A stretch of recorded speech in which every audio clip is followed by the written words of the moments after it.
तो थर्ड मास जो है M1, इस पे अगेन अपवर्ड डायरेक्शन में जो फोर्स लग रहा है उसको हम क्या कंसीडर कर लेते हैं, T1, ये वाला टेंशन फोर्स। डाउनवर्ड में दो फोर्स लगेंगे, एक T2 टेंशन फोर्स और दूसरा M1G वाला एक्सेलरेशन, सॉरी ग्रेविटेशनल फोर्स। तो M1G ग्रेविटेशनल फोर्स और T2 tension force downward direction में।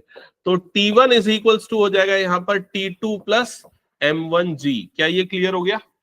तो T1 की वैल्यू आ जाएगी T2 की वैल्यू कितनी आई थी 70, प्लस M1 की वैल्यू क्वेश्चन में कितनी गिवन है 2, इंटू G की वैल्यू 10 है, तो T1 की वैल्यू कितनी आ जाएगी यहां पर 90 न्यूटन्स। क्लियर हो गया ये? तो लास्ट क्लास में जो बच्चे एब्सेंट है वो क्लियर, भव्य ये क्लियर हो गया? त्रिषा, चलो एक और क्वेश्चन दे रहा हूं, सॉल्व करके दिखाओ। अब थोड़ा सा चेंज है स्ट्रक्चर।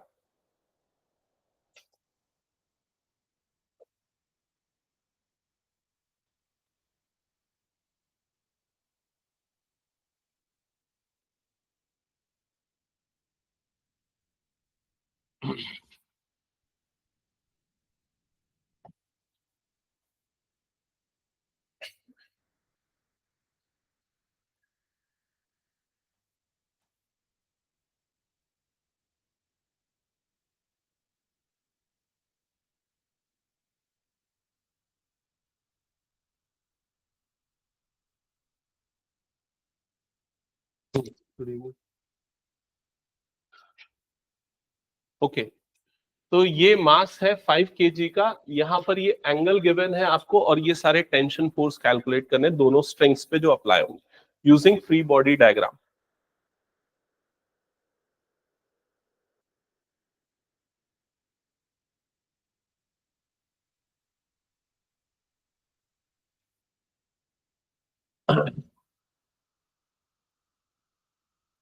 क्या ये बना लिया सबने डायग्राम?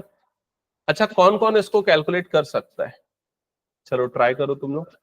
हम्म, हाँ इक्विलिब्रियम पे।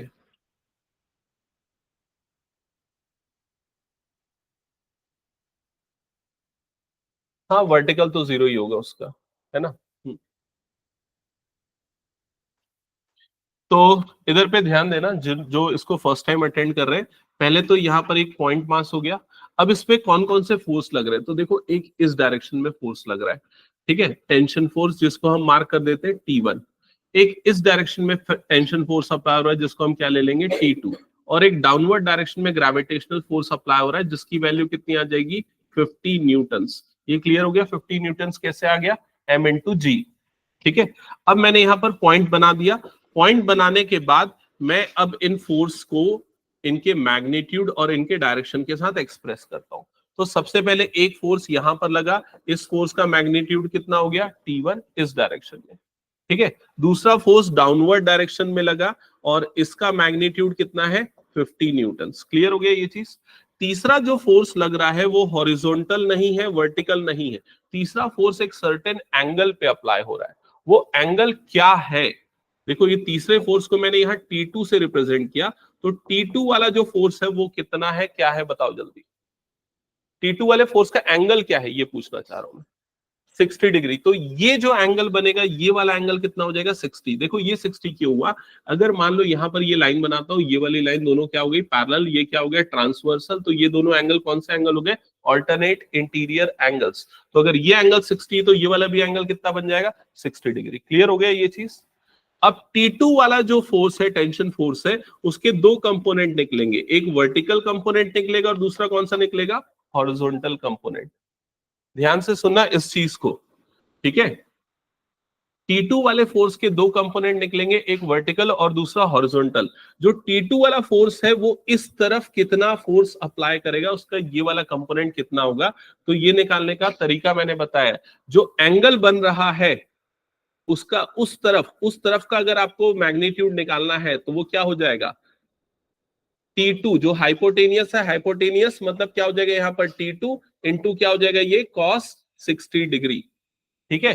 और अगर आपको ये वाले कंपोनेंट का मैग्नीट्यूड निकालना है, ये वाले कंपोनेंट का मैग्नीट्यूड, तो क्या हो जाएगा, जो हाइपोटेनियस बन रहा है मतलब T2, और क्या ले लेंगे यहाँ पर sin 60 डिग्री। क्या ये वाला पार्ट समझ में आया? ठीक है। अगर जिनको समझ में नहीं आया दोबारा बताता हूं, देखो कैसे बना था ये वाला पूरा पार्ट। ये वाला पूरा ट्राइंगल बन रहा है हमारा, ठीक है। इसको इस तरीके से स्ट्रक्चर देखते हैं।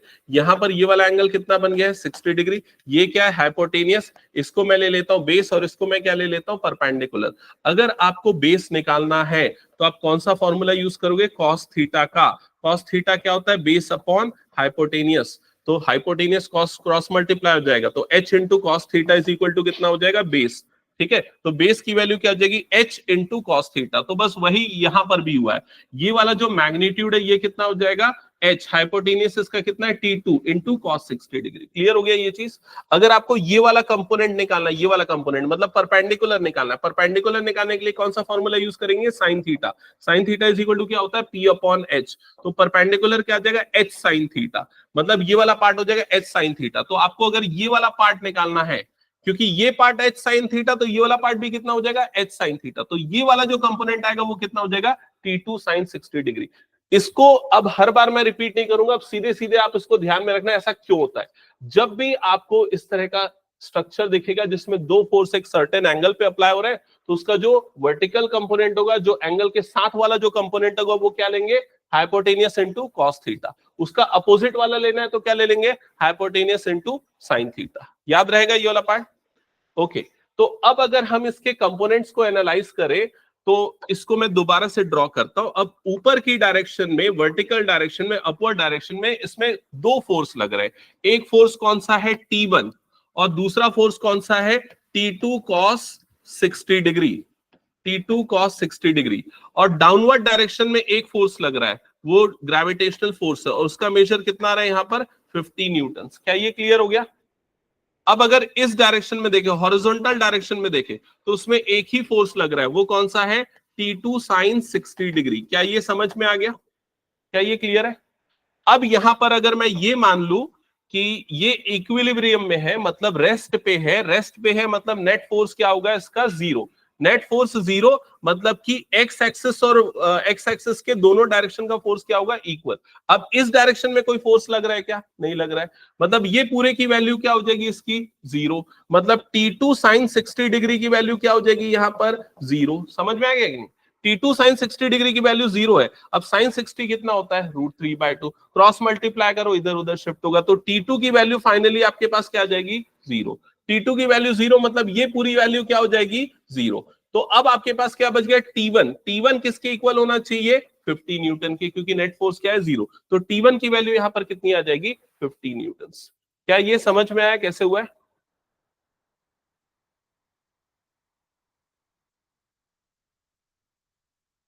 हम्म, हाँ, आपको टेंशन फोर्स आइडेंटिफाई करना पड़ेगा, दोनों जो भी उस पर अप्लाई हो रहे हैं, ठीक है, मास पे। नेक्स्ट एक और क्वेश्चन मैं दे रहा हूं, उसको सॉल्व करके एक बार दिखाओ। सपोज यहां पर ये अगर आप कॉमन सेंस लगाओगे तो भी शायद सॉल्व कर सकते हो, लेकिन फिर भी इसको मैथमेटिकली सॉल्व करके दिखाना, ठीक है। सपोज यहां पर 2 kg का एक मास है, और ये दो स्ट्रिंग से अटैच्ड है, ठीक है। और दोनों स्ट्रिंग्स यहां पर जो एंगल फॉर्म कर रही है वो 45 डिग्री 45 डिग्री है, 45 डिग्री एंड 45 डिग्री है, ठीक है। आपको ये दोनों स्ट्रिंग से जो इस मास पे फोर्स अप्लाई हो रहा है, टेंशन फोर्स अप्लाई हो रहा है, T1 और T2, उसकी वैल्यू कैलकुलेट करनी है। तो इस मास पे टोटल तीन फोर्स लग रहे हैं, दो टेंशन फोर्स, एक T1 T2, और एक ग्रेविटेशनल फोर्स जो कहां पर लग रहा है, डाउनवर्ड डायरेक्शन में, जिसका मैग्नीट्यूड कितना होगा। तो 2 kg उसका मास है, तो 2 × g मतलब कितना हो जाएगा, 20 न्यूटन। तो 20 न्यूटन का फोर्स कहां पर लग रहा है, डाउनवर्ड डायरेक्शन में। क्लियर। अब इसका पॉइंट फ्री बॉडी डायग्राम बनाओ और दोनों T1 T2 की वैल्यू कैलकुलेट करो, क्या आएगी।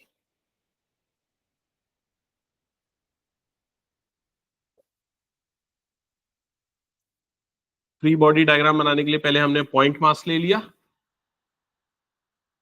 फिर यहां पर हमने लगाया ये 20 न्यूटन का फोर्स, ग्रेविटेशनल फोर्स। ये हो गया हमारा एक्स एक्सेस। यहां पर एक फोर्स लगा T2, और यहां पर एक फोर्स लगा T1, T1। ये हो गया हमारा वर्टिकल एक्सिस, ठीक है। और यहां एंगल आपको गिवन है, ये वाला एंगल गिवन है 45 डिग्री, ठीक है। और ये वाला एंगल भी गिवन है 45 डिग्री, ओके। तो सबसे पहले मैं आप लोगों से ही पूछता हूं, जिससे पूछूंगा वो आंसर करना। हम्म, ओके, आगे सॉल्व करना, मुझे ध्यान नहीं एग्जैक्ट क्या है आंसर। T1 और T2 की वैल्यू भी निकालो। दोनों सेम आ रहा है? अच्छा, दोनों की वैल्यू बता रहा है, दोनों का सम बता रहा है, दोनों की वैल्यू बता। हाँ, सेम रहेगा, करेक्ट। वही मैं स्टार्टिंग में बोला, कॉमन सेंस से आप बता सकते हो उसको, लेकिन उसको मैथमेटिकली कैसे सॉल्व करना है। तो जैसे T2 है, तो T2 इस डायरेक्शन में जो फोर्स लगाएगा एक्स एक्सिस के डायरेक्शन में और वाई एक्सिस के डायरेक्शन में, तो वो क्या क्या होगा।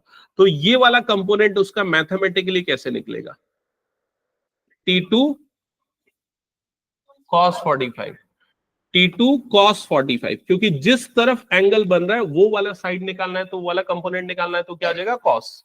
ये वाला कंपोनेंट निकालना है तो क्या हो जाएगा T2 sin 45 डिग्री। क्या ये समझ में आ गया सभी को। T1 के लिए अगर कंपोनेंट निकालना है, ये वाला कंपोनेंट निकालोगे तो क्या हो जाएगा T1 यहां पर क्या आ जाएगा sin, सॉरी cos 45, cos 45। और ये वाला निकालोगे तो क्या हो जाएगा T1 sin 45 डिग्री। क्या ये समझ में आ गया सभी को। तो ओवरऑल अगर यहां ध्यान दोगे, अगर मैं ये पॉइंट मास ले रहा हूं, इसका हॉरिजॉन्टल वाले फोर्स देखता हूं, तो इस डायरेक्शन में कितने बन रहे, T2 cos 45, cos 45 की वैल्यू क्या होती है 1/√2। तो क्या हो जाएगा ये T2 अपॉन √2, और इधर वाला क्या आ जाएगा T1 अपॉन √2। अब ये रेस्ट पे है, इक्विलिब्रियम पे है, मतलब नेट फोर्सेस का क्या होगा 0। मतलब इधर पे जो फोर्स लग रहा है, इधर पे जो फोर्स लग रहा है, दोनों फोर्स क्या हो जाएंगे इक्वल। तो T1/√2, पूरा बना लिया, ठीक है, चल नेक्स्ट क्लास में कुछ। T1/√2 इज इक्वल टू क्या हो जाएगा T2/√2। क्लियर हो गया। तो ये T1 इज इक्वल टू क्या मिल जाएगा यहां पर आपको T2। क्या ये समझ में आ गया कैसे हुआ मैथमेटिकली। दूसरा, अगर वर्टिकल कंपोनेंट की बात करते हैं, तो अपवर्ड डायरेक्शन में जो फोर्स लग रहा है वो कितना है T1 sin 45 कितना होता है √2। तो T1 अपॉन 1/√2 है ना, प्लस ये वाला कितना हो जाएगा T2 अपॉन √2। क्लियर हो गया। ये दोनों इस डायरेक्शन में इज इक्वल टू कितना हो जाएगा, इज इक्वल टू कितना हो जाएगा 20 न्यूटन। क्लियर हो गया। अब हमने ये निकाल लिया T1 और T2 दोनों आपस में क्या है इक्वल। तो T1 upon √2 plus T1 upon √2 is equal to कितना हो जाएगा 20। तो 2T1 upon √2 is equal to कितना हो जाएगा 20। ये क्रॉस मल्टीप्लाई होगा तो T1 की वैल्यू कितनी हो जाएगी 20√2 डिवाइडेड बाय 2, मतलब कितना आ जाएगा T1 की वैल्यू 10√2। तो ये वाला फोर्स जो अप्लाई होगा दोनों में वो इक्वल होगा, और उसका मैग्नीट्यूड कितना हो जाएगा 10√2। क्या ये समझ में आ गया कैसे बना। ठीक है, हटा दो फिर इस क्वेश्चन को मैं।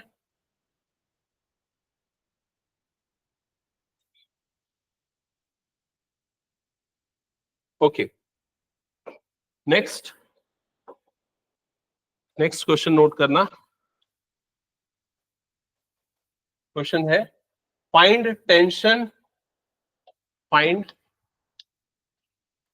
Tension force on string and normal reaction force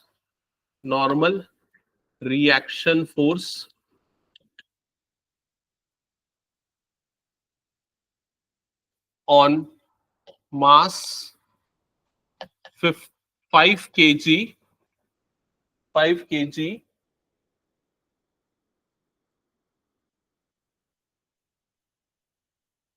in equilibrium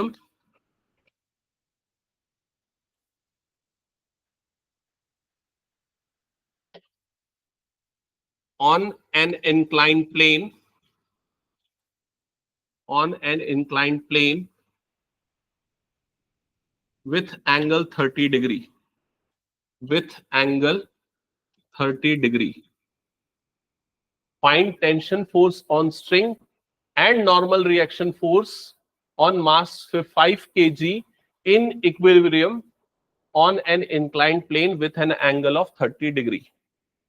ठीक है, तो सबसे पहले जो मास है वो एक इंक्लाइंड प्लेन पे है, तो सबसे पहले मान लेते हैं ये सरफेस हो गया, और इस पे एक ये इंक्लाइंड प्लेन हो गया, और ये इंक्लाइंड प्लेन है, और इंक्लाइंड प्लेन किस एंगल पे इंक्लाइंड है वो आपको दिया हुआ है, किस एंगल पे है, 30 डिग्री के एंगल पे इंक्लाइंड है। क्लियर? ठीक है। और इस पे एक स्ट्रिंग से ये अटैच्ड है मास, ये मास कुछ इस तरीके से, मास 5 kg का मास है, स्ट्रिंग से अटैच है, ये हो गई स्ट्रिंग। ठीक है, ये स्ट्रिंग हो गई, और ये मास यहां पर अटैच है, और ये मास इक्विलिब्रियम में है, मतलब नेट फोर्स इस पे अप्लाई क्या हो रहा है, 0, मतलब कि यहां पर रेस्ट कंडीशन पे है। ये क्लियर हो गया? ठीक है।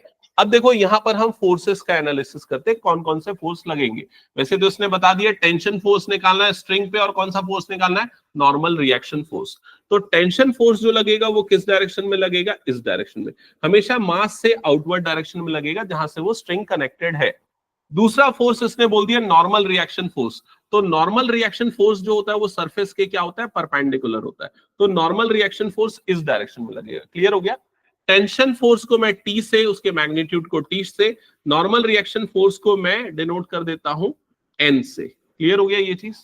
एक और फोर्स इसमें लगेगा, वो कौन सा फोर्स है, ग्रेविटेशनल फोर्स, जो डाउनवर्ड डायरेक्शन में लगेगा, टुवर्ड्स द सेंटर लगेगा, और वो कितना होगा, उसका मैग्नीट्यूड आपको पता है, 5 kg अगर है तो कितना लेंगे आप उसको, 50 न्यूटन्स लेंगे। क्या ये क्लियर हो गया? अब आपको टी और एन की वैल्यू यहां पर कैलकुलेट करनी है यूजिंग फ्री बॉडी डायग्राम। तो चलो, जो सॉल्व कर सकते एक बार करो इसको ट्राई। ओके, ओके, ठीक है, ये सीधे फॉर्मूला अप्लाई कर दिया। ओके, ठीक है। तो देखो, जिसने फॉर्मूला अगर याद है तो अप्लाई कर दो, लेकिन फॉर्मूला का डेरिवेशन हमने पिछली क्लास में किया था, इसका याद होगा। ठीक है, वो कंसेप्ट ध्यान में रखना।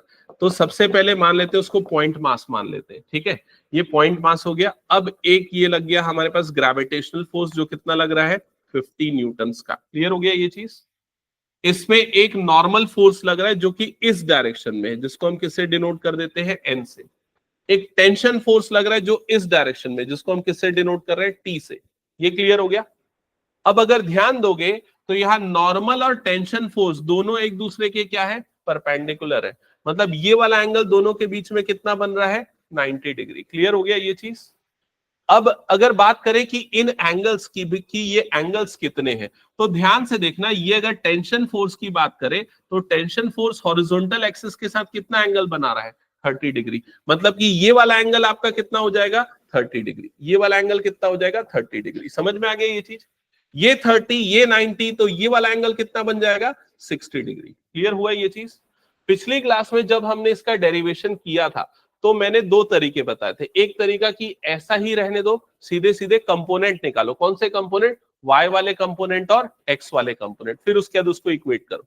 दूसरा मैंने एक शॉर्टकट तरीका बताया था, क्या था, इसको रोटेट कर देना है, इसको रोटेट कर दो, एक्सेस को रोटेट कर दो, चेंज कर दो। मतलब ये नॉर्मल फोर्स को किसके अलोंग ले आओ, एक्स एक्सिस के अलोंग। तो जो टेंशन फोर्स है वो किसके अलोंग आ जाएगा, वाई एक्सिस के अलोंग। तो अब जो आपका फोर्स बनेगा वो देखो, नॉर्मल फोर्स इधर पे आ गया, नॉर्मल फोर्स हो गया एन, टेंशन फोर्स इसका जस्ट परपेंडिकुलर बन रहा है तो वो इस तरफ आ गया टी, क्योंकि दोनों एक दूसरे के 90 डिग्री पे परपेंडिकुलर है। और जो आपका ग्रेविटेशनल फोर्स है उसका भी डायरेक्शन अब चेंज हो गया। तो ग्रेविटेशनल फोर्स कहां चले गया, कौन से डायरेक्शन पे चले गया, तो ओवरऑल ये रोटेशन कितने एंगल का हुआ है, 60 डिग्री का। तो ग्रेविटेशनल फोर्स यहां से 60 डिग्री रोटेट हो गया, मतलब ग्रेविटेशनल फोर्स यहां पर आ गया। ये एंगल को 60 डिग्री ले लो, या बेटर है कि ये वाले एंगल को 30 डिग्री ले लो, वो ज्यादा अच्छा होगा। समझ में आया कि नहीं? ये वाला एंगल हमने 30 डिग्री ले लिया। ओके। अब इसके बाद ध्यान देना, ये फोर्स कितना लग रहा है यहां पर, 50 न्यूटन का। अब इस वाले फोर्स के लिए मैं इसके कंपोनेंट अगर निकालता हूं तो दो कंपोनेंट होंगे। एक कंपोनेंट कौन सा हो जाएगा, ये वाला कंपोनेंट। तो ये वाला कंपोनेंट कितना निकलेगा, hypotenuse into cos theta. Hypotenuse मतलब 50, और इधर पे क्या आ जाएगा, कॉस 30 डिग्री। तो ये हो जाएगा 50 कॉस 30 डिग्री। क्या ये समझ में आ गया, 50 कॉस 30? और अगर मैं ये वाला कंपोनेंट ले रहा हूं, ये वाला कंपोनेंट, तो ये क्या आ जाएगा हाइपोटेनियस इंटू साइन थीटा, मतलब कि ये कितना आ जाएगा 50 इंटू साइन 30 डिग्री। क्या ये क्लियर हो गया सीधे सीधे? ठीक है, तो अब दोनों को कंपेयर कर लो, क्योंकि ये वाला पार्ट और ये वाला पार्ट, दोनों पार्ट आपस में क्या होना चाहिए, इक्वल। तो n इज इक्वल टू क्या हो जाएगा यहां पर 50 cos 30 डिग्री। क्लियर हो गया ये चीज? हाँ ठीक, ओके। और cos 30 की वैल्यू कितनी होती है, √3/2। तो नॉर्मल फोर्स कितना आ जाएगा 50 √3/2, मतलब ये आ जाएगा 25 √3 न्यूटन्स। और टेंशन फोर्स किसके इक्वल हो जाएगा, ये वाले पार्ट के। तो T इज इक्वल टू कितना आ जाएगा यहाँ पर 50 साइन 30 डिग्री। क्लियर हो गया ये चीज? साइन 30 कितना होता है 1/2, तो ये वाली वैल्यू कितनी आ जाएगी 25 डिग्री। तो इसका डायरेक्ट फॉर्मूला आप कैसे यूज कर सकते हो, n इज इक्वल टू क्या होगा, यहां पर देख लो, ये क्या था m इंटू जी था, तो क्या आ जाएगा ये mg cos थीटा। t की वैल्यू क्या हो जाएगी mg sin थीटा। क्लियर हो गया ये चीज?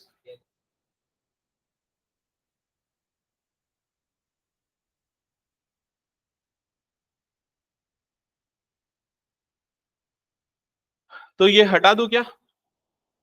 चलो नेक्स्ट, अब हम देखते हैं दो डिफरेंट ब्लॉक्स अगर 1 बाय 1 एक के ऊपर एक रखें तो उसमें कैसे फोर्स अप्लाई होंगे, वो देखते हैं कुछ एग्जांपल से। तो नोट करना, दो ब्लॉक्स हैं,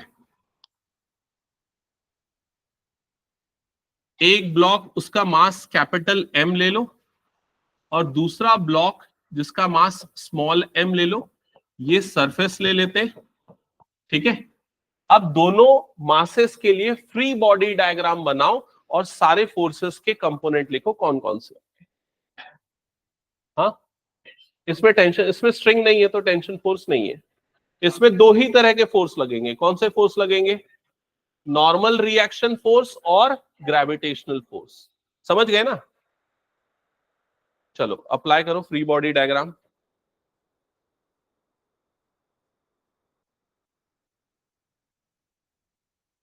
हाँ त्रिशा, बनाया डायग्राम?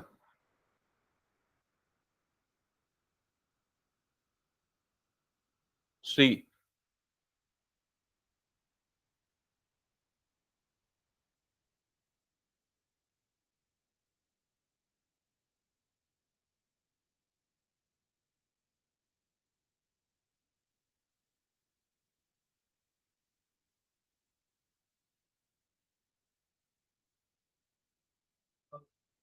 हम्म,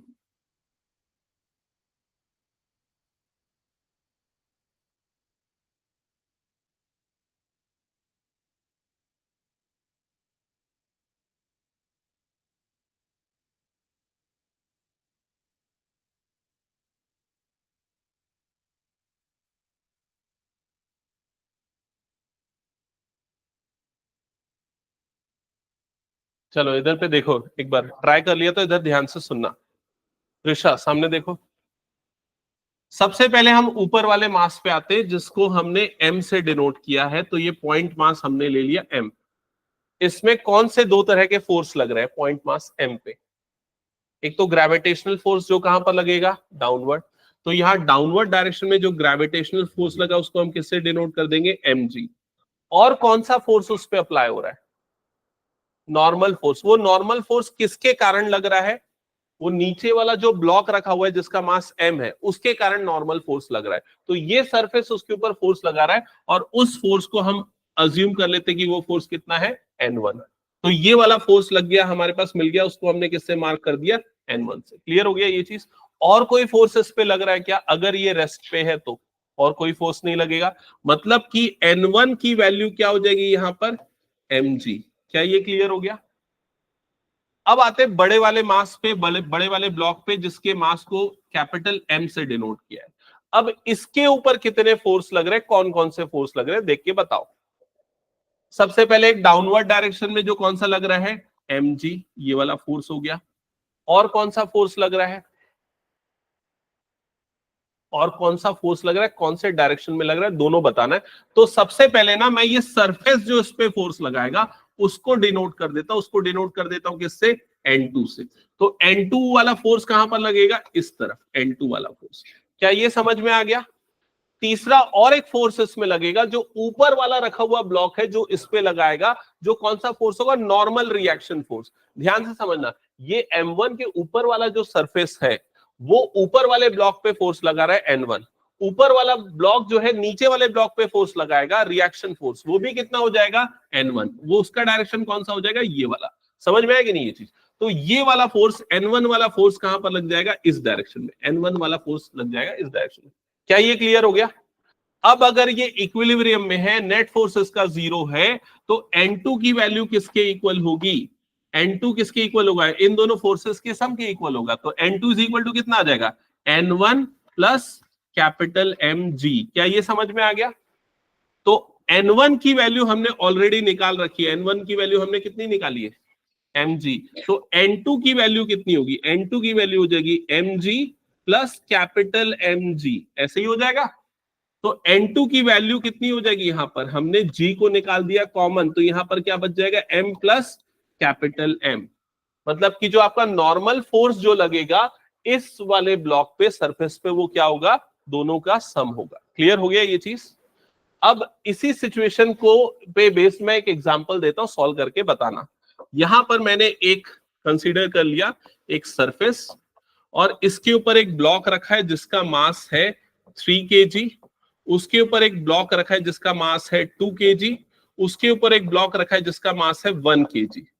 ठीक है, अब इन तीनों ब्लॉक्स पे जो नॉर्मल फोर्स लगेंगे उसका कैलकुलेशन करो, क्या क्या आएगा। हम्म,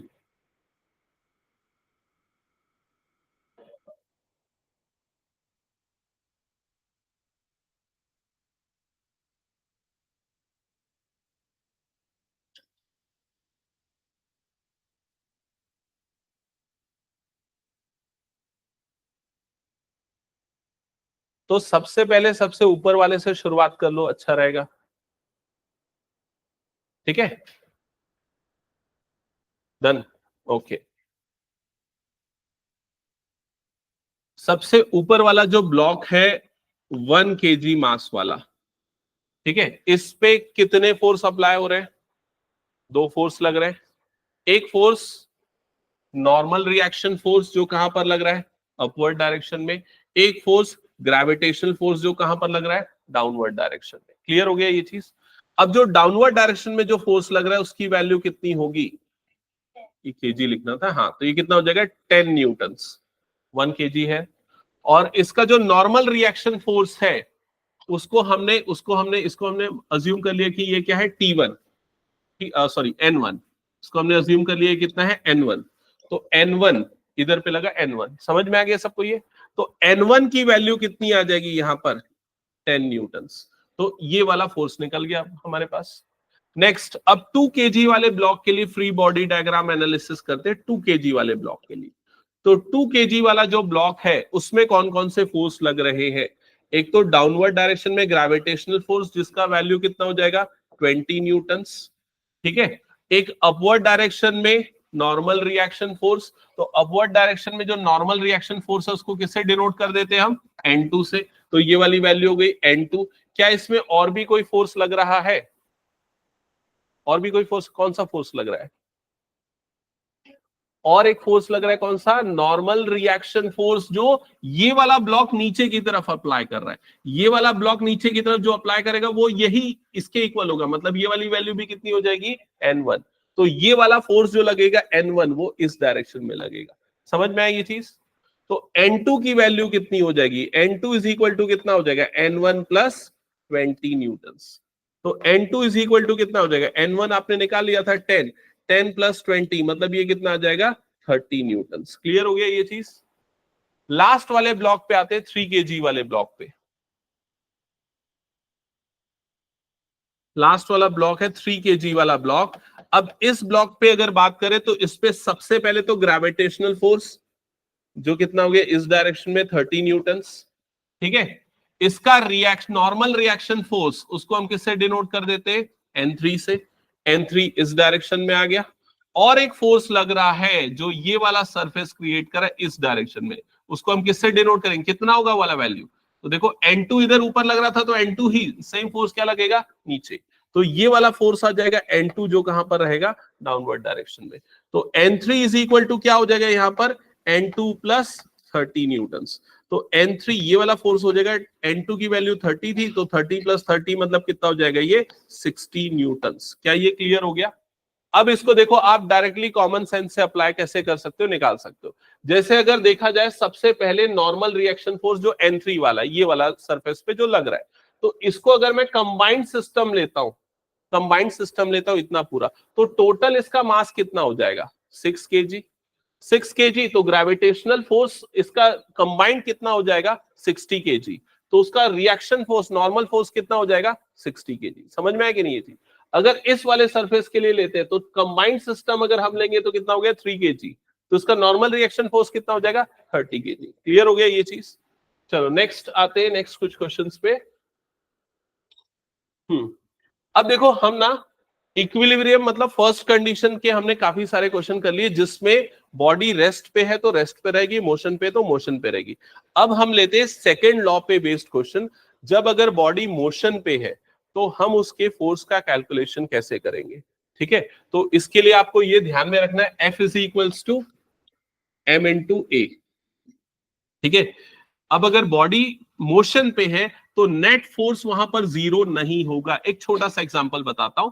मान लेते हैं एक 5 kg की एक बॉडी है, ठीक है, और 5 kg की एक बॉडी है, इसमें यहां पर एक फोर्स अप्लाई हो रहा है, सपोज 5 न्यूटन्स का, 5 न्यूटन्स का, ठीक है।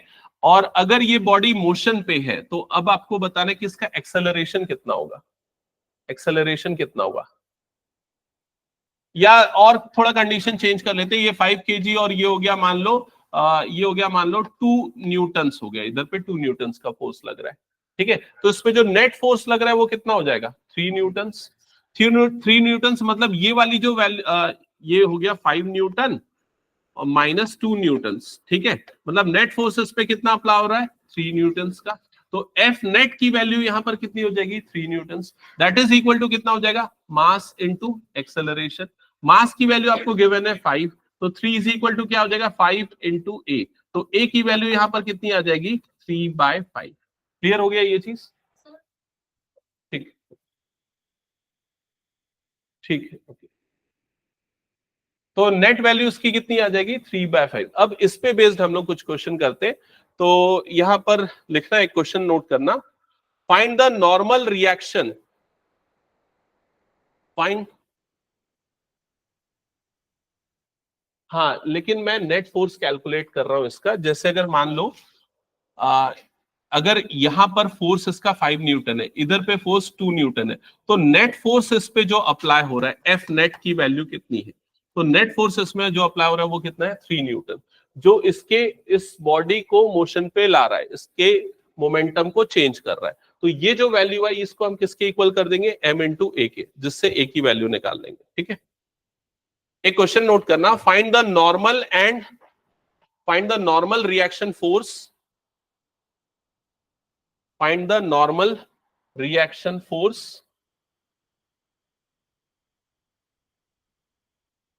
and acceleration of a body, and acceleration of a body. Find normal reaction force and acceleration of a body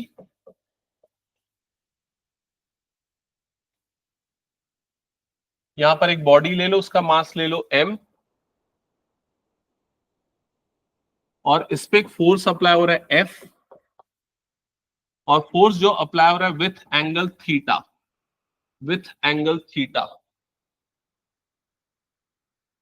तो आपको इसका नॉर्मल रिएक्शन फोर्स और एक्सेलरेशन, ये दो चीजें फाइंड आउट करनी है, ठीक है।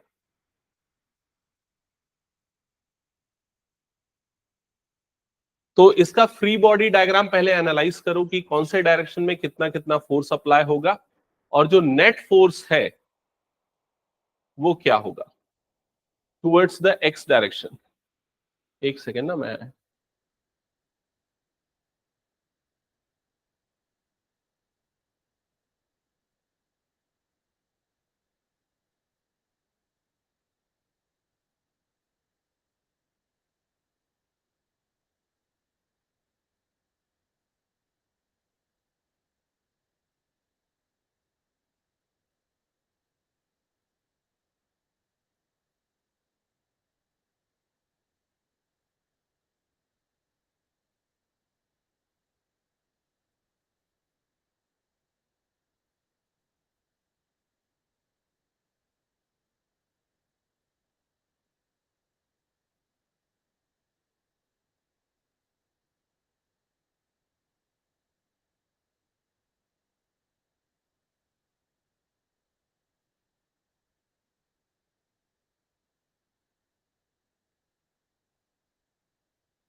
हम ये कंसीडर कर रहे हैं कि ये ब्लॉक मोशन पे है, उस पे फोर्स अप्लाई हुआ है एफ, जो सर्टेन एंगल, किस एंगल से अप्लाई हो रहा है, थीटा, और आपको इस ब्लॉक का एक्सेलरेशन निकालना है और क्या फाइंड आउट करना है, नॉर्मल फोर्स एन की वैल्यू लगानी है, निकालनी है। जो नॉर्मल फोर्स एन की वैल्यू लगी निकलेगी वो इस डायरेक्शन में होगी। क्लियर हो गया ये चीज?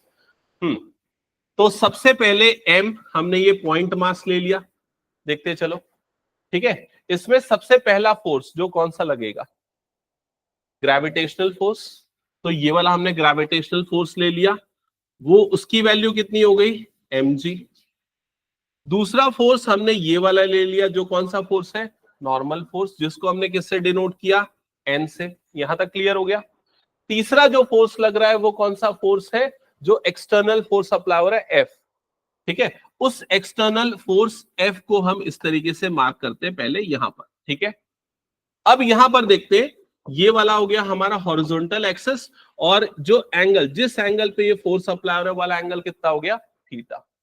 अब अगर आप यहां पर एफ के कंपोनेंट निकालोगे तो ये कंपोनेंट कौन कौन से होंगे देखना। एक तो ये वाला कंपोनेंट होगा एक्स एक्सिस के डायरेक्शन वाला, उसका वैल्यू कितना हो जाएगा, एफ कॉस थीटा। दूसरा ये वाई एक्सिस वाले डायरेक्शन का कंपोनेंट होगा, वो कितना हो जाएगा, एफ साइन थीटा। क्या यहां तक की चीज क्लियर हो गई सभी को? ठीक है, अब ये ब्लॉक मोशन पे है, तो उसका मोशन हॉरिजॉन्टल मोशन है, वर्टिकल मोशन नहीं है। वर्टिकल मोशन नहीं है मतलब वाई एक्सिस के डायरेक्शन का जो नेट फोर्स होगा वो क्या होगा, जीरो। मतलब जितना फोर्स ऊपर लगा है उतना ही फोर्स नीचे लगा है, मतलब ये पूरा फोर्स और ये पूरा फोर्स हम आपस में क्या कर देंगे, इक्वल। समझ में आ गया ये चीज?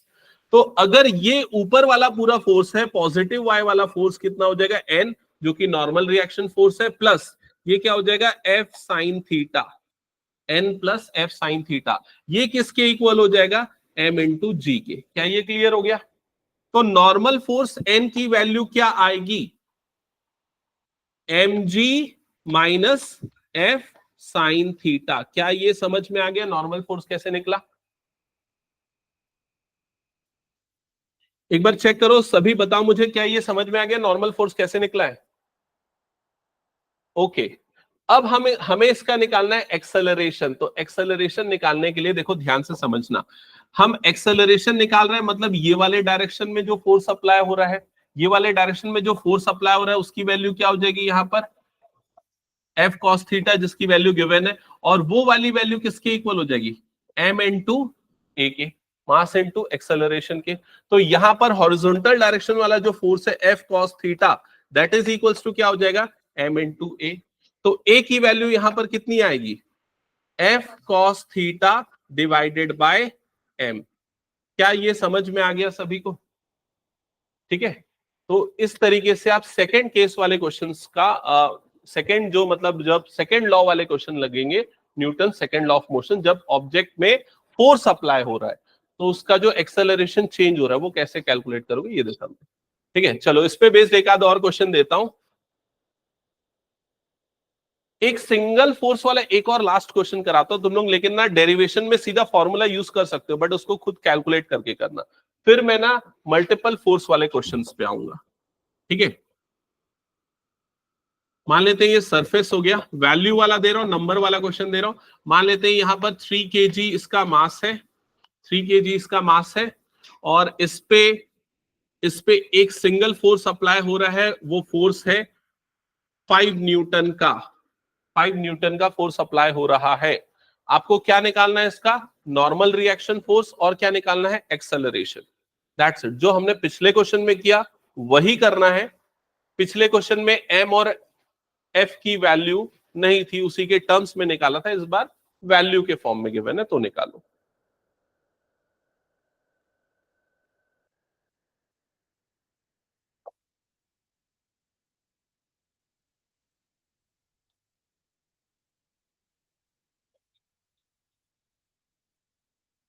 फिर फॉर्मूले से उसको वेरीफाई कर लो।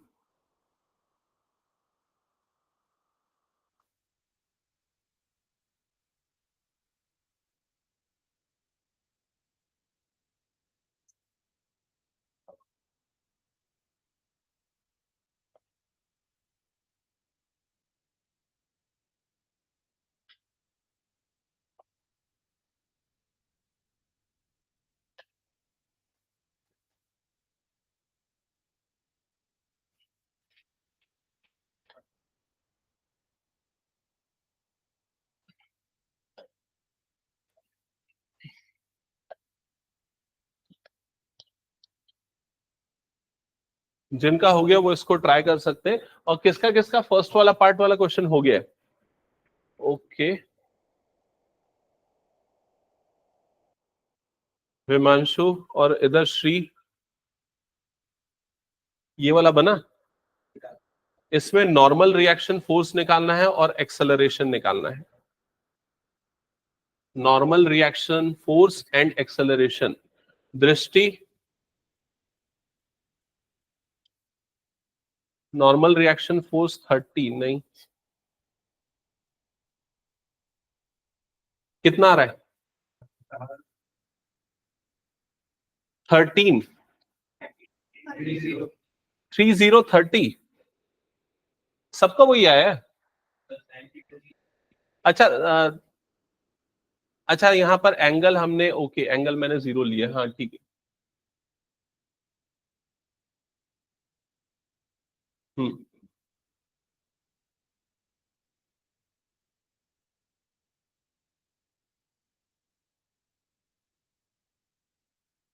तो इधर पे ध्यान देना तुम लोग जिनका नहीं बना है। सबसे पहले हमने यहाँ पर पॉइंट ऑब्जेक्ट ले लिया, ठीक है। यहाँ पर एक फोर्स इस डायरेक्शन में लग रहा है जिसका मैग्नीट्यूड कितना है, 5 न्यूटन। एक फोर्स इस डायरेक्शन में लग रहा है, ग्रेविटेशनल फोर्स, जिसकी वैल्यू कितनी है, 30 न्यूटन। एक फोर्स इस डायरेक्शन में लग रहा है जो कौन सा है, नॉर्मल रिएक्शन फोर्स, जिसको हम किससे डिनोट करेंगे, जिसको हम डिनोट कर देते हैं एन से। क्लियर हो गया ये चीज? अब इन दोनों को आपस में इक्वल कर दो, तो एन इज इक्वल टू कितना हो गया, 30 न्यूटन। तो एक्स एक्सिस के डायरेक्शन में जो नेट फोर्स आपका लग रहा है वो कितना हो गया, 5 न्यूटन। ठीक है, तो पहले तो ये वाली दोनों क्वांटिटी आपस में इक्वल हो जाएगी, तो आपको नॉर्मल रिएक्शन फोर्स एन की वैल्यू मिल जाएगी, वो कितना आ जाएगा, 30 न्यूटन। फिर अगर आपको एक्सेलरेशन निकालना है तो F, net force x axis के डायरेक्शन में कितना आ गया, 5 न्यूटन। फिर एफ इज इक्वल टू क्या होता है, एम इंटू ए होता है, तो एम इंटू ए, एम इंटू ए, और ये आ जाएगा 5, और एम की वैल्यू कितनी गिवन है यहाँ पर, 3। तो एक्सेलरेशन कितना आ गया, 5/3। चेक करो, यही आया था। हम्म,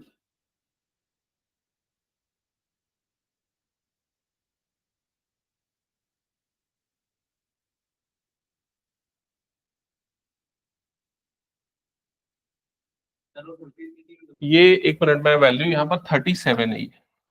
ये वाला एंगल 37 है, ऊपर वाला एंगल 53 डिग्री।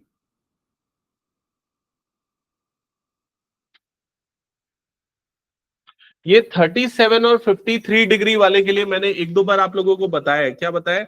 साइन 37 डिग्री की वैल्यू क्या होती है? साइन 37 होता है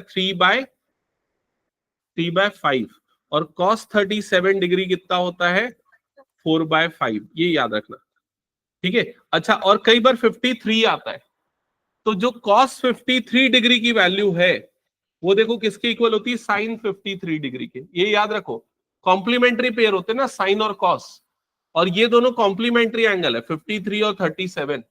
तो कॉस 53 साइन 37 दोनों सेम होता है, और वैसे ही cos 37 और sin 53 ये दोनों वैल्यू भी क्या होती है, सेम होती है। तो ये ध्यान में रखना जो यूज होगा अभी इस क्वेश्चन में। तो ये फिगर ड्रॉ कर लिया सबने, एक बार चेक करो, हो गया? हाँ, अब सबसे पहले हम यहां पर ये पॉइंट मास ले लेते हैं 5 kg का। अब इसमें फोर्स और उसके कंपोनेंट्स लेते हैं। तो पहला फोर्स तो लगा इस तरफ, ग्रेविटेशनल फोर्स, जो कितना आएगा, 50 न्यूटन्स, ठीक है। फिर उसके बाद एक फोर्स लग रहा है इस डायरेक्शन में, देखो इस डायरेक्शन में एक फोर्स लग रहा है जिसका मैग्नीट्यूड कितना गिवन है, 20 न्यूटन। तो ये हो गया 20 न्यूटन वाला फोर्स। दूसरा जो फोर्स अप्लाई हो रहा है 10 न्यूटन का, देखो वो इस डायरेक्शन में, मतलब ये जो 10 न्यूटन का फोर्स अप्लाई हो रहा है वो लगभग इस डायरेक्शन में, ये हो गया 10 न्यूटन का फोर्स।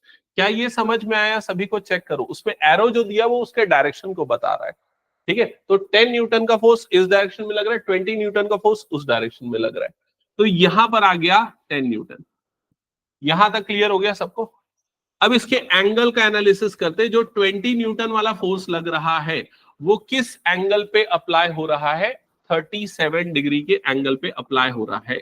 मतलब कि ये वाला जो एंगल है, ये एंगल कितना हो गया आपका, 37 डिग्री। क्या ये क्लियर हो गया? अच्छा, इसमें एक और फोर्स मैंने नहीं लिया एनालिसिस में, कौन सा है, नॉर्मल रिएक्शन फोर्स एन। तो नॉर्मल रिएक्शन फोर्स एन जो है वो इस डायरेक्शन में आ गया। यहां तक क्लियर हो गया? तो ये 37 डिग्री वाला एंगल इधर पे आ गया। अब ये देखो ये वाला एंगल कितना बनेगा, ये वाला एंगल कितना बनेगा, ध्यान से देखना। इसमें अगर देखोगे ये वाले पार्ट को देखोगे तो ये बना रहा है यहां से कितना एंगल बना रहा था 57 डिग्री। तो यहां से अगर 57 डिग्री बना रहा है तो ये 53 डिग्री, सॉरी 53 डिग्री बना रहा है यहां से, तो ये दोनों एंगल कौन से एंगल हो जाएंगे, करस्पॉन्डिंग एंगल। तो ये वाला एंगल भी कितना आ जाएगा 53 डिग्री। समझ गए ना? ये वाला एंगल जो बनेगा ये एंगल भी कितना बन जाएगा 53 डिग्री। एक बार चेक करो, क्लियर हो गया सबको ये?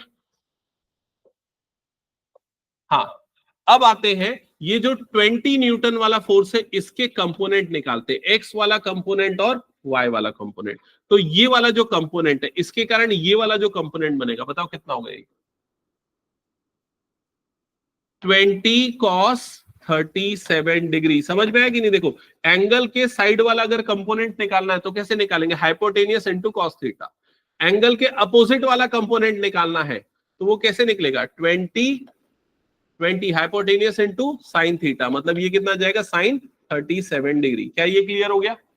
सिमिलर वे में अगर 10 न्यूटन वाले फोर्स की बात करें उसका ये वाला कंपोनेंट निकालना है तो बताओ क्या होगा ये 10 साइन आएगा कि कॉस आएगा, कॉस 10 cos 53 डिग्री, है ना? और ये वाला कंपोनेंट निकालना है तो ये कंपोनेंट कितना हो जाएगा 10 sin 53 डिग्री। क्या ये पूरा पार्ट क्लियर हो गया सभी को? ठीक है। अब सबसे पहले नॉर्मल रिएक्शन फोर्स के लिए, नॉर्मल रिएक्शन फोर्स के लिए वाई एक्सिस के डायरेक्शन में ये इक्विलिब्रियम कंडीशन में ना, मतलब वाई एक्सिस में इसका जो पोजीशन है वो चेंज नहीं हो रहा है, तो वाई एक्सिस का जो नेट फोर्स है वो क्या हो जाएगा जीरो। मतलब इन दोनों फोर्स का एडिशन और इन दोनों फोर्स का एडिशन क्या हो जाएगा इक्वल। क्लियर हो गया ये चीज? तो यहां पर n plus 20 sine 37 degree is equal to 50 plus 10 sine 53 degree, ऐसा ही हो जाएगा।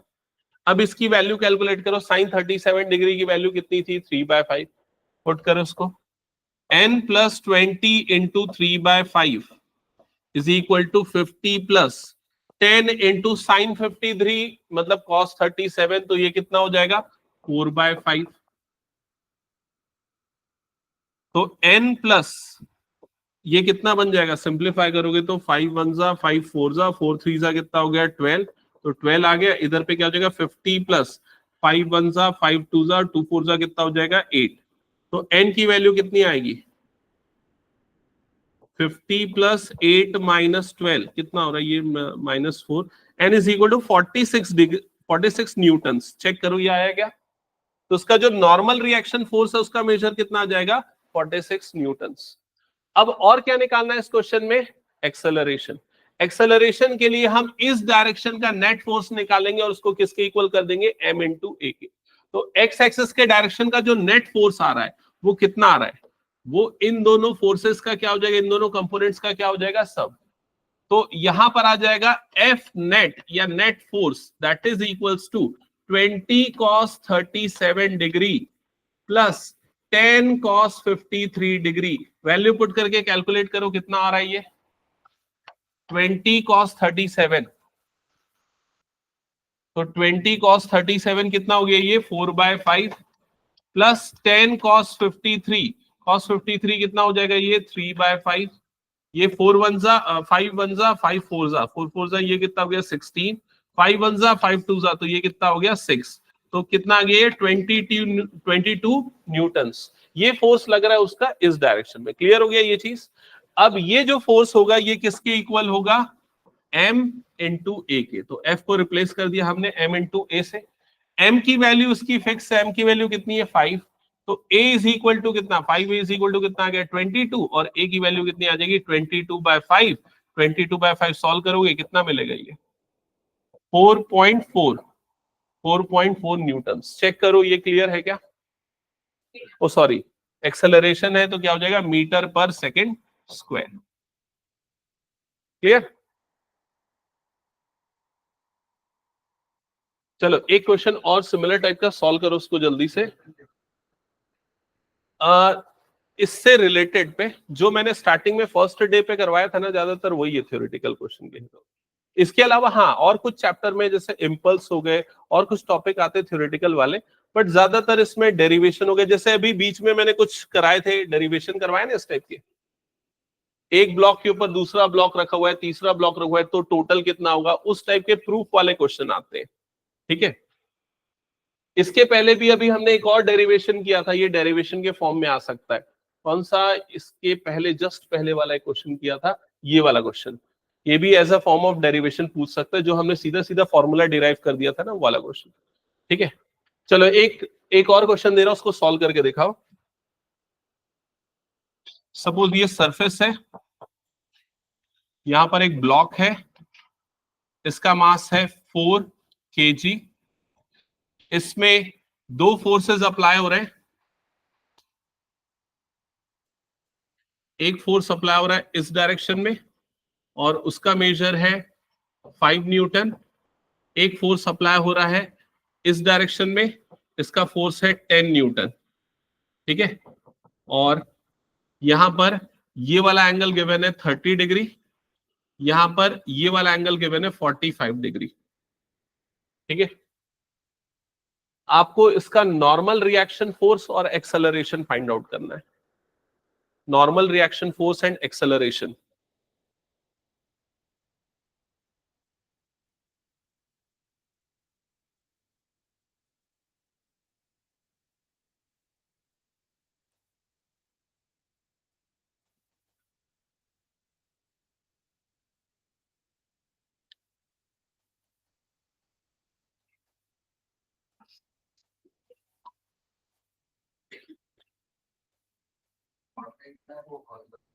हाँ, वो हॉरिजॉन्टल लाइन।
नहीं, रूट के टर्म्स में ही रहने दो।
हम्म हम्म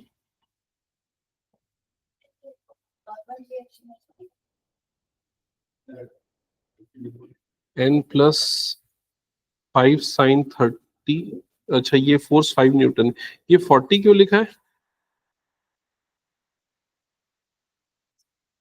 ये 5 है ना, तो 5 sin 30 आ जाएगा ना, n+5 sin 30, और यहाँ पर आ जाएगा, डाउनवर्ड में आ जाएगा 40 न्यूटन हो जाएगा, ये 4 kg दिया हुआ है ना, मतलब 40 न्यूटन हो जाएगा।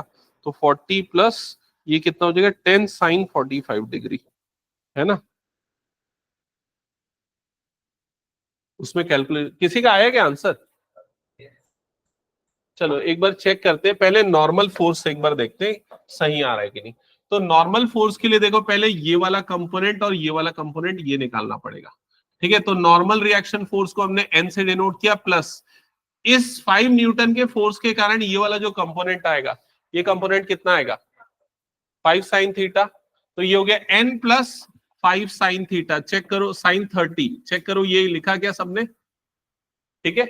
और अगर अब मैं इस वाले डायरेक्शन में आता हूं, इस वाले डायरेक्शन में, तो पहले तो ग्रेविटेशनल फोर्स कितना हो जाएगा, 40 न्यूटन, प्लस प्लस ये 10 न्यूटन का फोर्स का ये वाला कंपोनेंट, तो कितना हो जाएगा 10 sin 45 डिग्री। क्या ये आया, एक बार चेक कर लो, ठीक है। अब नेट फोर्स वाई एक्सिस के डायरेक्शन में इसका मोशन 0 है, तो मतलब ये दोनों वैल्यूज जो है वो इक्वल हो जाएगी। तो n+5 sin 30 degree is equal to 40 plus 10 sin 45 degree. तो ये हो जाएगा n+sin 30 होता है 1/2, तो मतलब ये कितना आ जाएगा 2.5 is equal to 40 plus 10 sin 45 की वैल्यू कितनी होती है 1/√2। ये टर्म इधर शिफ्ट होगा, तो n की वैल्यू आ रही होगी 37.5 प्लस 10/√2। चेक करो ऐसे ही कुछ आ रहा है क्या, न्यूमेरिकल वैल्यू पे मैं नहीं जा रहा हूं, लेकिन कैलकुलेशन वगैरह देख लेना। ये आया नॉर्मल रिएक्शन फोर्स।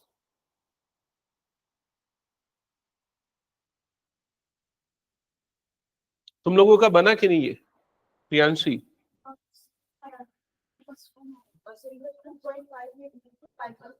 ठीक है, चलेगा।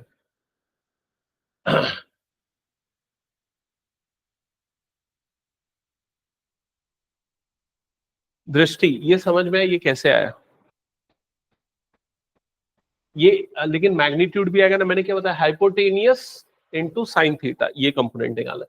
ये वाला कंपोनेंट निकालना है 5 न्यूटन के कारण, तो क्या आ जाएगा हाइपोटेनियस इनटू कॉस थीटा, तो क्या आ जाएगा ये 5 कॉस थीटा।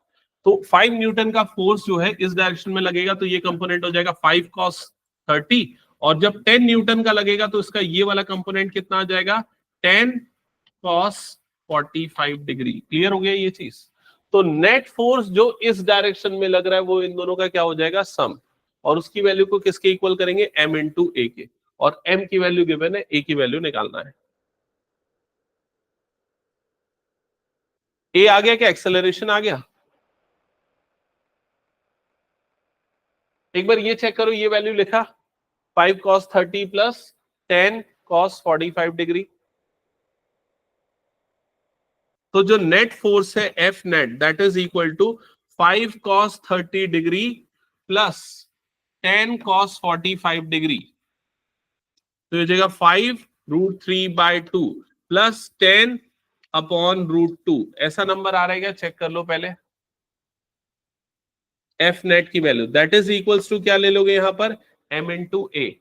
m की वैल्यू, मास की वैल्यू यहां पर कितनी है 4, तो 4a इज इक्वल टू कितना आ जाएगा 5√3/2 प्लस 10/√2। फिर उसके बाद 4 वाला टर्म अपॉन में चला जाएगा, तो a is equal to 5√3/8 plus 10/4√2। ये आ जाएगी इसके एक्सेलरेशन की वैल्यू। ऐसा कुछ आ रहा है क्या, चेक कर लो एक बार। लक्ष्य आया ये?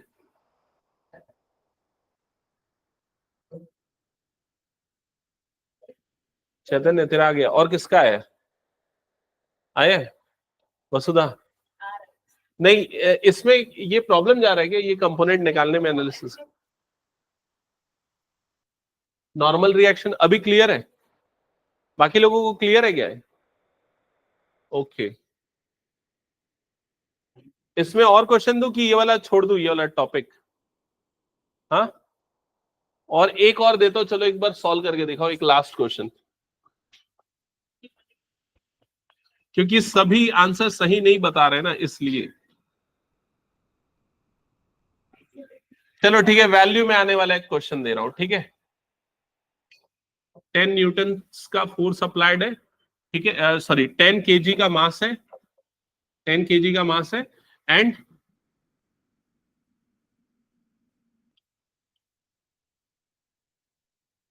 5 न्यूटन का फोर्स इस डायरेक्शन में, 7 न्यूटन का फोर्स इस डायरेक्शन में with angle 37 degree, and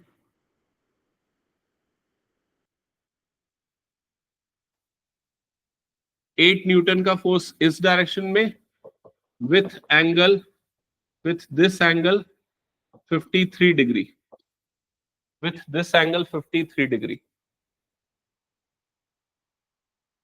Calculate the normal reaction force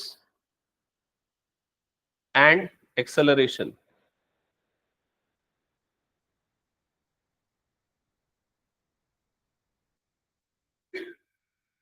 नहीं बनेगा.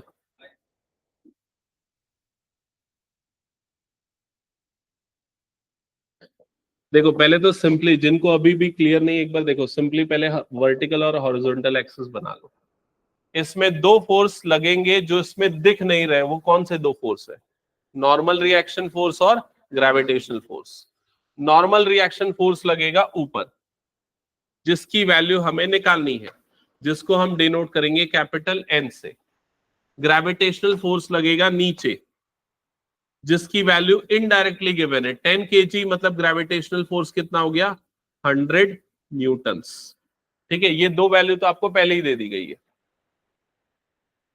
फिर उसके बाद जो 5 न्यूटन का फोर्स यहां पर अप्लाई हो रहा है, वो भी आपको गिवन है इनडायरेक्टली. 5 न्यूटन का फोर्स यहां पर ऑलरेडी अप्लाई है, जो एक्स एक्सिस के डायरेक्शन में, हॉरिजॉन्टल डायरेक्शन में. और जो बचे हुए दो फोर्सेस हैं, वो सर्टेन एंगल पे लग रहे हैं.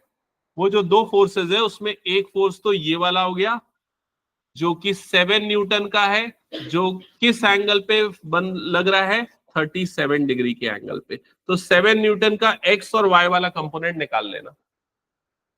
फिर जो दूसरा आपको दिख रहा है फोर्स, सेकेंड जो फोर्स दिख रहा है 8 न्यूटन का, तो इस 8 न्यूटन के फोर्स को ऐसे देख लो. 8 न्यूटन का फोर्स इस तरीके से अप्लाई हो रहा है. ठीक है, इसके लिए ये वाला एंगल क्या होगा, थोड़ा ध्यान में रख के बताओ, ये वाला एंगल कितना आएगा?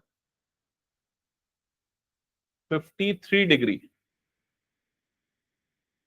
ये एंगल 53 डिग्री आएगा, ये वाला एंगल पूछ रहा हूं मैं. हाँ, कितना? अरे ये देखो, ये ऐसे समझो ना, ये वर्टिकल लाइन है, ये वाला एक लाइन इसको कट कर रहा है, ये दो लाइन एक दूसरे को कट कर रहे हैं ना. तो ये वाले दोनों एंगल कौन से हो गए? Vertically opposite angle. तो ये एंगल 53 होगा, लेकिन मैं कौन सा एंगल पूछ रहा हूँ? ये वाला एंगल पूछ रहा हूँ. समझ रहे हो कि नहीं? ये तो ये एंगल कितना होगा? 37 डिग्री.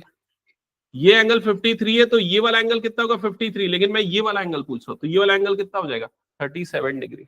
समझ गए ना ये चीज?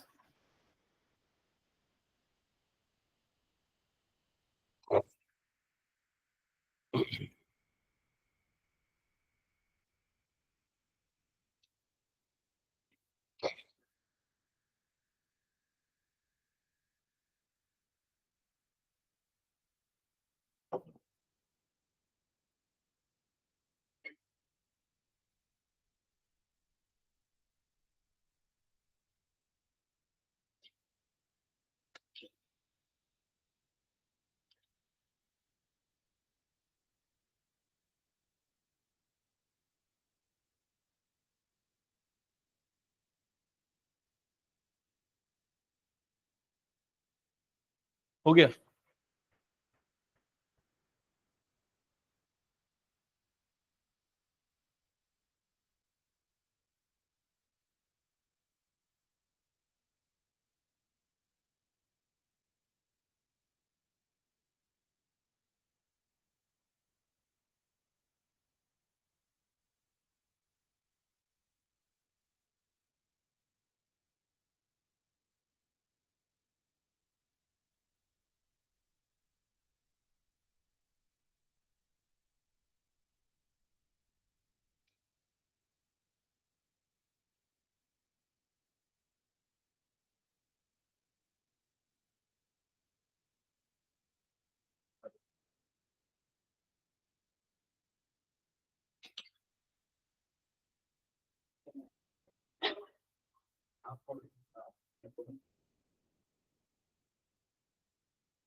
आया क्या?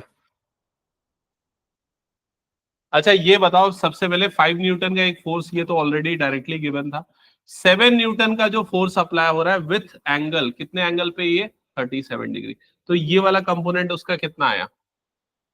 7 cos 37।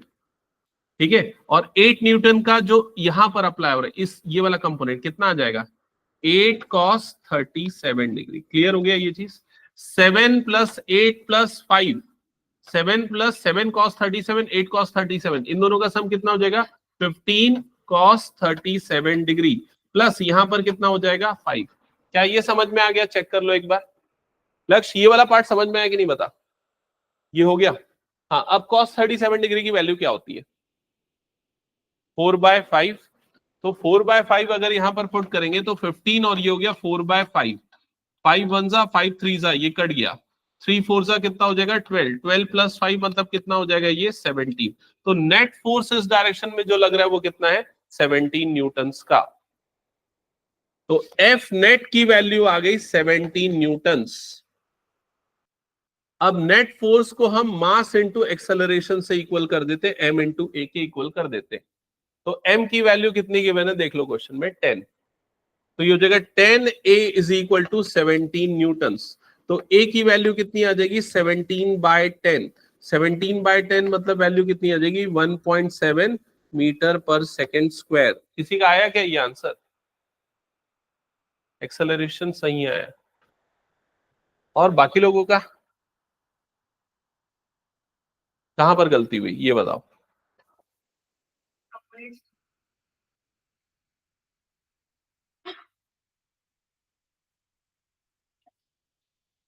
7 cos 37 नहीं लिया था इसको। हाँ, अच्छा ये एक्सेलरेशन वाले में प्रॉब्लम नहीं है, नॉर्मल रिएक्शन में देखना है। नॉर्मल रिएक्शन में देखोगे तो 7 न्यूटन के फोर्स का ये वाला कंपोनेंट कितना आएगा बताओ मुझे? n+7 sin 37 डिग्री ये आएगा। और ये वाला फोर्स कितना आ जाएगा? 8 न्यूटन का ये कंपोनेंट कितना आएगा?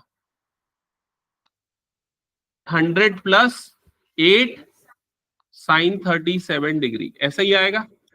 अब ये दोनों कंपोनेंट को आपस में इक्वल कर दो तो क्या हो जाएगा? n+7 sin 37 degree is equal to, right side में कितना हो जाएगा? ये 100 + 8 sin 37 डिग्री, 8 sin 37 डिग्री।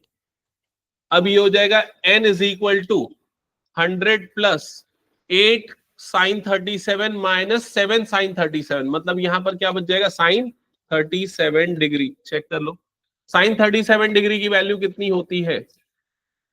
3/5। तो यहां पर पुट कर दो 3/5, जो भी आएगा सम उसका फाइनल आंसर। आया ये किसी का? ओके।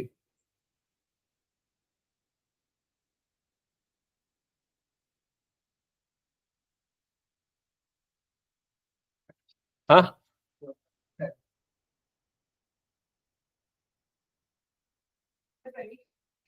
हाँ 23।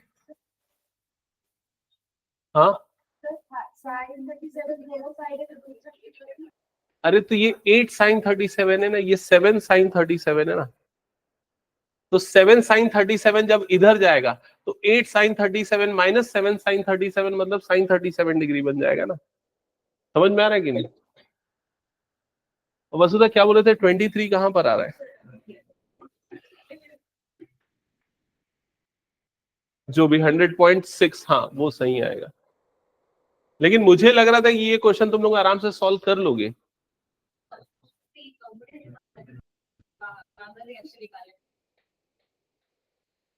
क्या हुआ?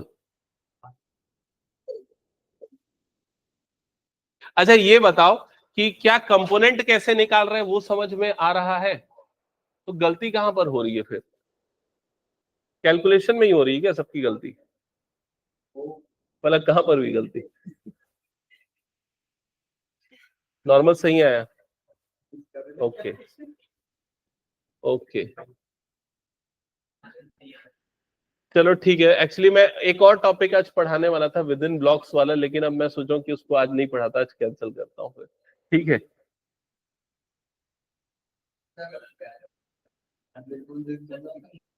ठीक है, चलो जिसको जो डाउट्स है वो पूछ लो रुक के, नहीं तो अदरवाइज जा सकते हो तुम लोग, छुट्टी करता हूँ।